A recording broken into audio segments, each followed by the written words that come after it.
Got a couple, 2, 3 news stories to talk about. Let's do it. Oh, yeah. We gonna do some news. And your news being sponsored by Martin Jetco Heating and Air Conditioning, more reliable than your news source. So if you treat your own dogs like royalty, well, this is the job for you. So there's an American billionaire based in the UK. He's looking for a new dog nanny. And it comes with a 6-figure salary. Let's go. Pays $127,000 a year to look after this dog. But listen, do you have to move to the UK? Okay. You got to be cool traveling the world on their dime every now and then. All right. I'll suffer. No. Hundreds of people have already applied for this thing. You could read the whole job listing and apply online, too, if you want. It's on a fancy staffing site called Fairfax in Kensington. What kind of dog? Yeah, that matters. It's an Irish Wolfhound. You know what? I don't know. I don't know what type It's something of dog like a corgi or something. Yeah, I hope it's a toy Well, model maybe. dog. Kind of takes care of itself. So the family, here are the details on the job listing. The family has 2 beloved dogs that require top-tier care and must be treated like valued members of the family. They're looking for a live-in dog nanny, so you'd be staying in their mansion or some sort of guest house situation, rent-free. Still listening? These are corgis. Gotta be. 2 of them. I mean, You will need those things come in pairs. You will need to coordinate all vet appointments, keep detailed records of their health and medical history, and develop a, quote, personalized exercise regimen for each dog. Maybe a light jog, mix in some Pilates. I don't know. You'll need to accompany the dogs on domestic and international trips, arrange things like pet-friendly accommodations. You'll be organizing play dates with other dogs and finding, quote, enriching activities to stimulate their senses. You're going to be bonding with this dog. You're getting paid to bond with this dog. This dog's going to love you more than these other people. Yep. They're giving You're you the 90, owner. They're giving you Yeah. £92,000 a year. What's the budget for the dog? $127,000 a year. Oh, what? Dang. $127,000 a year. Well, you That's do your have salary. to walk them every day. Yeah, this sounds like big why task. even have a dog? Yeah, it's Right. like it's If like somebody else is going to be with the dog the whole time. we're going to pay you to be Exactly. a dog owner. But here. God bless this experience, right? Yeah. This is amazing. You'll also handle all the normal stuff. The dog comes, comes with having a dog, feeding, bathing them. The ideal candidate has lots of experience with dogs, preferably other rich people's dogs. You'll also have to be willing to work irregular hours like weekends and holidays, and you need a driver's license so you can shuttle the dogs around. So, I have a question. yes. Let's say you want to hire somebody you know to watch your dogs for 4 days. Okay. 4 days. And you want them to stay at the house 24, you want them to essentially live at your house because you're wanting to water the plants and just make sure Watch everything's after your good. house. How much do you pay this person that you know, because you know them, you trust them, you trust that they're going to do everything right for you? Are these 2 dogs 2 cats? They could be. How much do you pay a person? And you got Man, the that's a good fridge question. I have stocked? no idea. You everything they can take. Hey, you want to take the car out? Whatever you want to. I was willing to pay somebody $500 to watch the 2 dogs at our house for a week when we were in Costa Rica, Okay. which I thought was fair. $500. Okay. How come you didn't ask me? Depends on scenario, man. Was that too much? No, I think that's good. I think that's a very handsome sum of money to Yeah. give somebody. Yeah. Well, that's figure great. how much would it be to board the dogs? Right. Yep. That's probably a cheaper deal overall, and they're in a happier place. Yeah, cheaper than boarding. Yeah. You have somebody watch your house. You have somebody watch your dogs. And that person, let's say they're living on their own in an apartment. That's possibly half or a third of their rent for their place, and they're just staying at your place for a week. Yeah, they're eating your food. It's a good deal. It's a good deal. I think it's a good deal, right? That's a good deal for you, and it's a good deal for So most. 4 days? Mm-hmm. Watching cats, Yeah. possibly. Cats do that. You don't. I mean, all you gotta do You don't have is to do anything. You just got to feed them. you gotta feed them. They Water poop in the 'em. box, so you don't. Have to 4 worry about days, that. $300. Yeah, I think that's fair. That's damn near All right. $100 a day, man. Not really doing much. They get to just enjoy my life. I pay. Well, I know they don't even have to be at the house all the time. No, they can just go to work and come Right. home. Yeah. I stock the fridge, and we pay, I think it's 25, anywhere between 25 and 40 a day. Okay.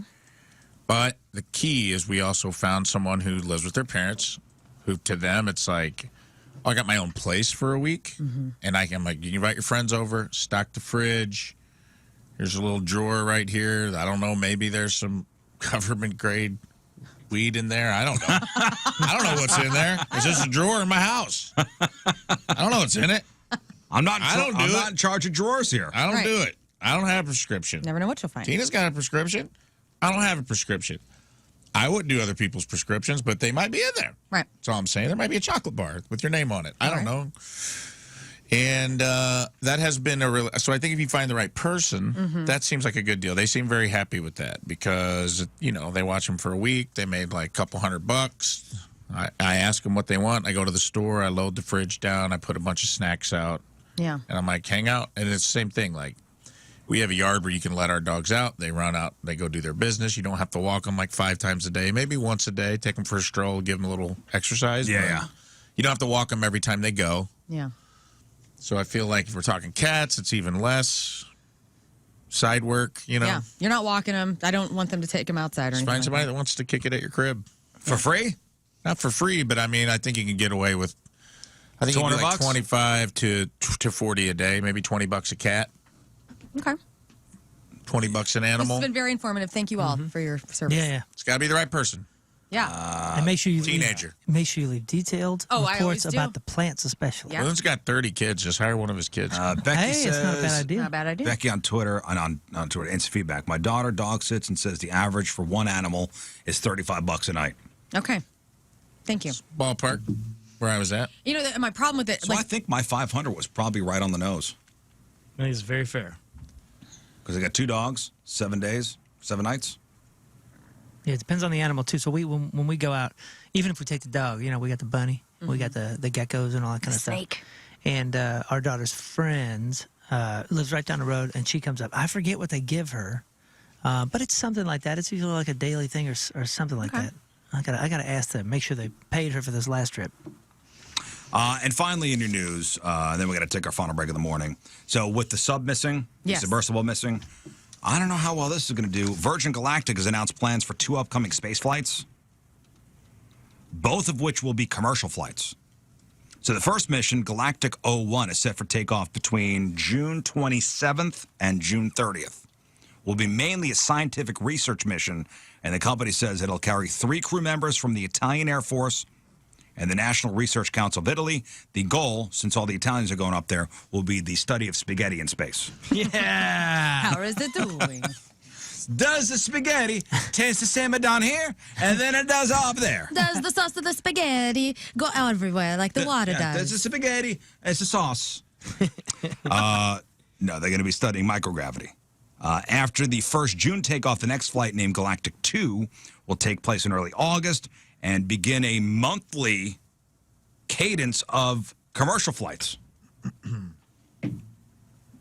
So Galactic 2 will have the first private astronauts whose identities have not been revealed with the announcement. But, man, it's going to cost you $450,000 to get on one of these flights.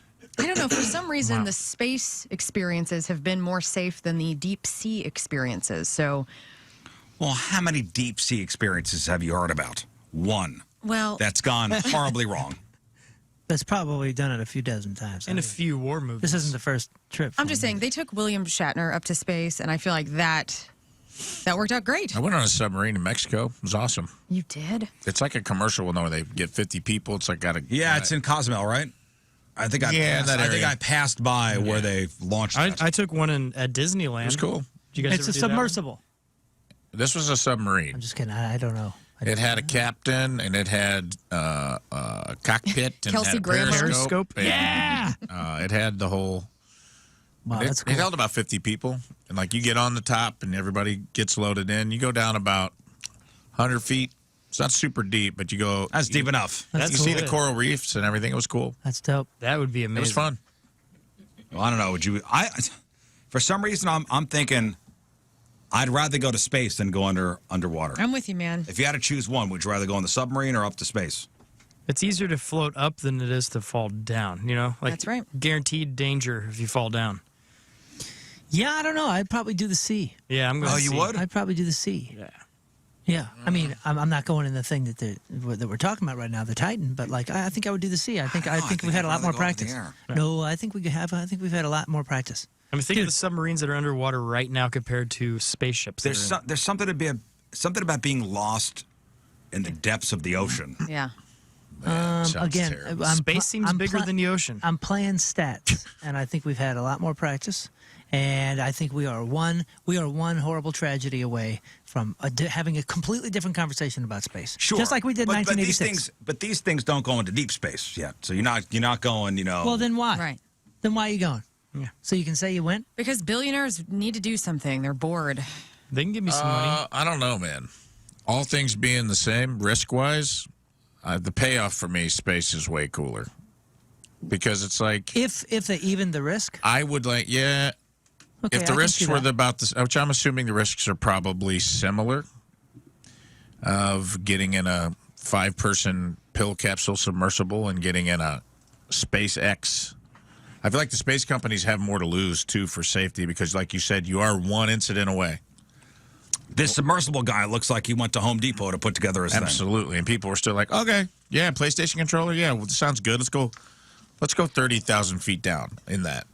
I'm not getting in a spaceship with a PlayStation controller. Yeah, they have an Atari one. I'm getting on the off. spaceship. Yeah. So I think it would be cool, man. And I've heard, I had a guy in an old podcast I did that worked for NASA, and he wrote a book called The Overview Effect. And it's about people that see Earth from space and how it's like a spiritual, life-changing thing because you see the Earth as a single organism hanging in space, and you see how fragile and you see, like, you kind of see it. That's cool. And that every astronaut has had this phenomenon, and they've all talked to therapists about it, where they no longer kind of drops like nationalistic views and like makes you more grows existentialism and it kind of makes you see yourself more as a citizen of Earth as opposed to a citizen of Qatar or the United States or Canada, and it kind of breaks down like barriers in your mind of how we see ourselves. And That would be if rad. the that risk- sounds pretty cool. yeah, if the risk were And you float.